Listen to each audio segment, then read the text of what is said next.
Bonjour mes élèves de l'EB9. Aujourd'hui, on va résoudre tous ensemble un exercice typique en relation avec le chapitre 1, la digestion.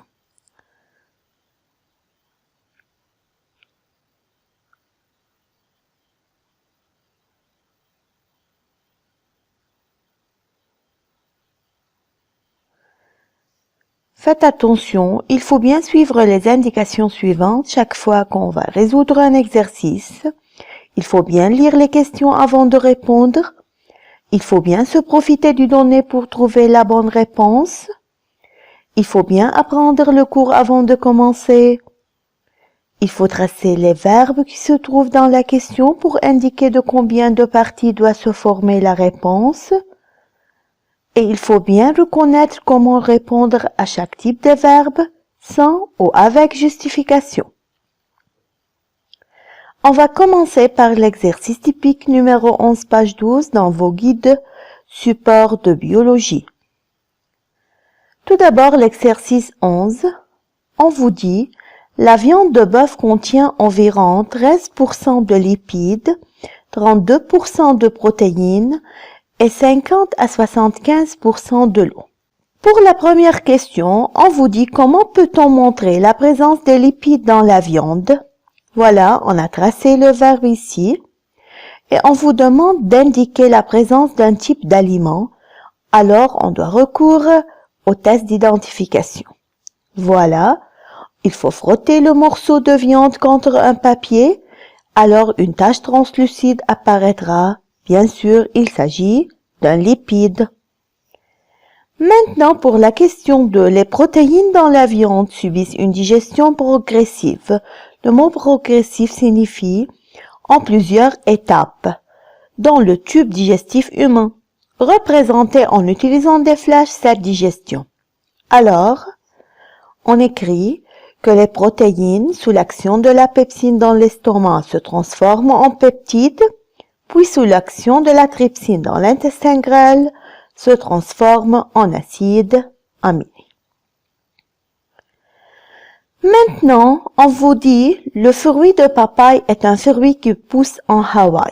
Une expérience est réalisée in vitro en utilisant l'extrait de papaye comme le montre la figure ci-après. Voilà, il s'agit d'un bain-marie à 37 degrés Celsius qui contient deux tubes A et B. Dans le tube A, on a l'extrait de papaye, de viande de bœuf mis dans un milieu acide. On a dans le tube B de viande de bœuf, mais de l'eau encore dans un milieu acide. Les résultats de cette expérience sont montrés dans le tableau suivant, qui représente, durant le temps en minutes, comment varie le pourcentage en masse des peptides pour les deux tubes A et B. Voilà pourquoi le peptide, en réalité, lors de la digestion des protéines, on doit obtenir de peptides. Voyez, le tube A ne contient jamais de peptides au début. Cette quantité augmente à 100% après 90 minutes, tandis que dans le tube A, cette quantité reste constante tout le temps. Voyez avec moi les questions. En se référant à la figure et au tableau ci-dessus, répondre aux questions suivantes. Il faut construire un tableau montrant les conditions expérimentales et les résultats à la fin de l'expérience. En réalité, les conditions doivent être extraites du figure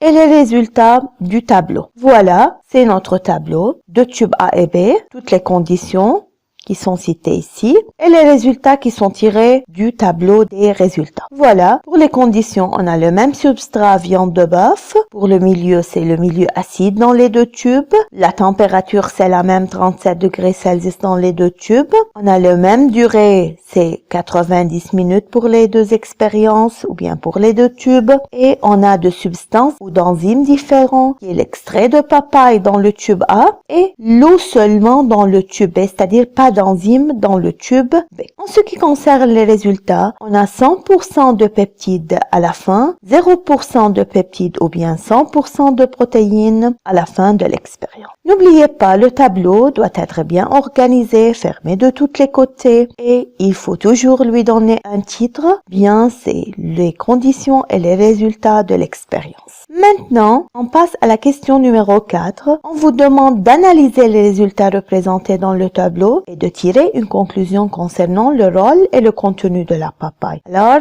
la réponse doit être formée de 2 parties. Voilà, c'est le tableau qui contient les résultats. On doit analyser ces résultats. Alors, dans les 2 tubes A qui contient de l'extrait de papaye et B qui ne contient pas de l'extrait de papaye, la masse des peptides était 0% au temps 0 minutes. Cette masse augmente progressivement dans le tube A pour devenir 100% après 90 minutes, tandis qu'elle reste constante à 0% après 90 minutes. Cela indique que la papaye assure la transformation des protéines en peptides, donc le fruit de papaye contient une enzyme spécifique à la digestion des protéines. Voilà, la réponse est formée de 2 parties, l'analyse et la conclusion. Maintenant, on passe à la question numéro 5. On vous demande de préciser le rôle du tube B. Lorsqu'on vous demande de préciser le rôle d'un tube, notez que le verbe préciser a besoin d'être justifié. En ce qui concerne le tube B,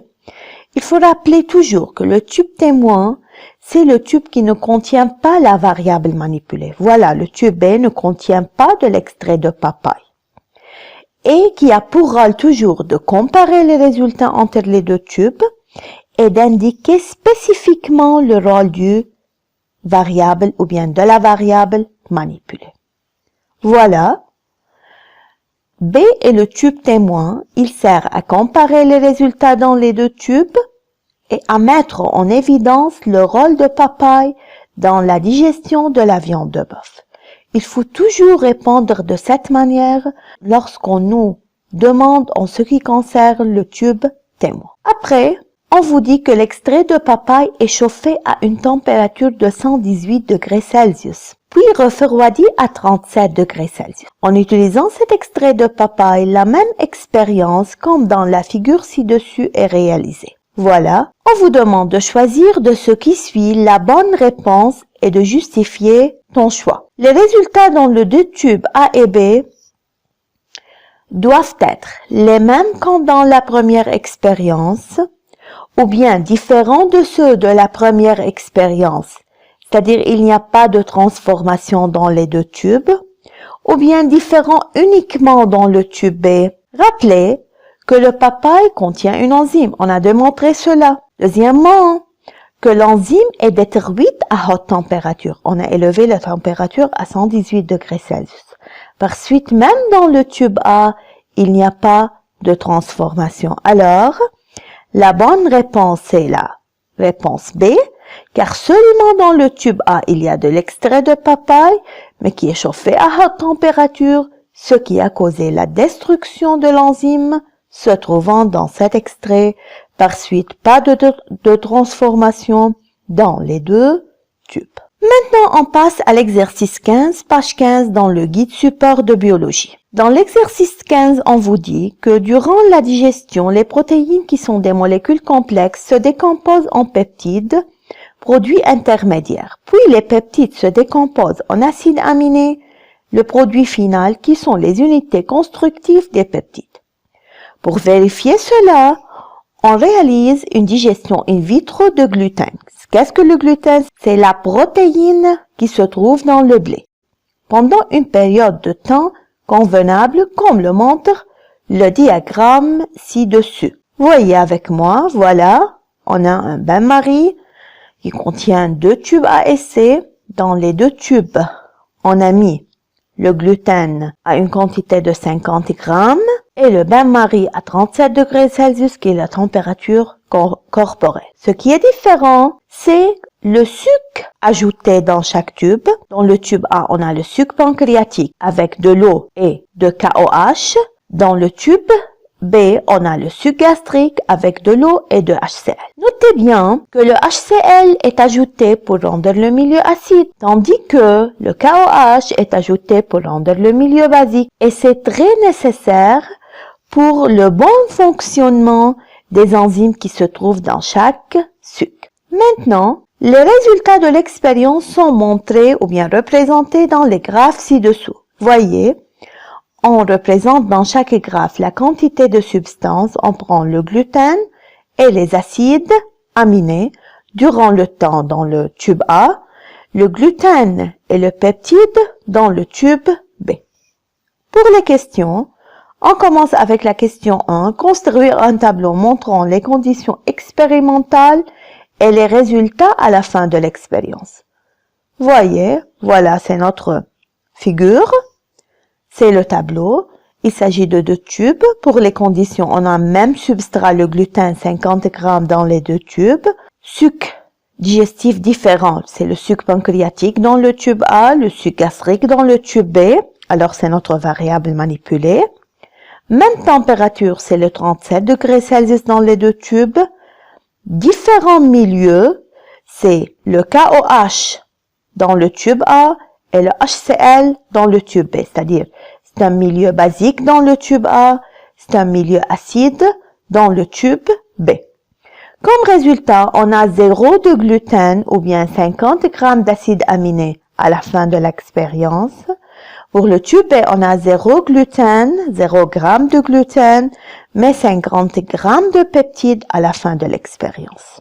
N'oubliez pas de donner un titre, c'est un tableau qui montre les conditions et les résultats de l'expérience dans les tubes A et B. Pour la question 2, on va interpréter les résultats obtenus. Interpréter signifie analyser plus donner une signification. Il s'agit d'un graphe à 2 courbes.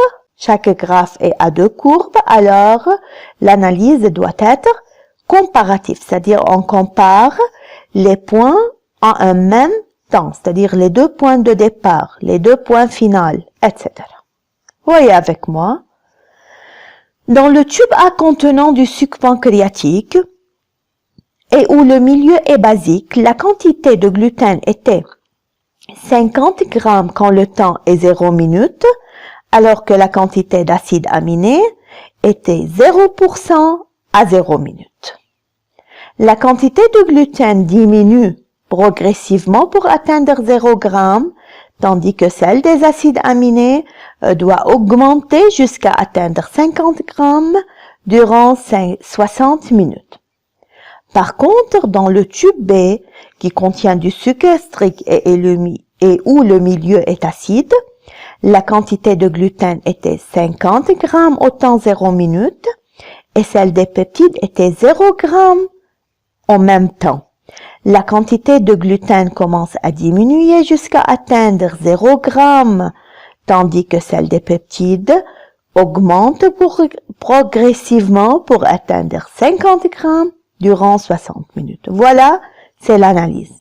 Pour la signification, cela indique qu'après 60 minutes, le gluten est digéré en acides aminés dans le tube A, tandis qu'il est digéré en peptides dans le tube B. Maintenant, on nous demande de donner le nom de l'enzyme digestif qui agit dans le tube A. Rappelez, dans le tube A, on a la trypsine, car la transformation était totale en acides aminés, et on a un milieu basique qui contient le sucre pancréatique. Tandis que pour la question B, on vous demande est-ce que les enzymes se trouvant dans le tube A et B ont le même mode d'action justifié? En réalité, non.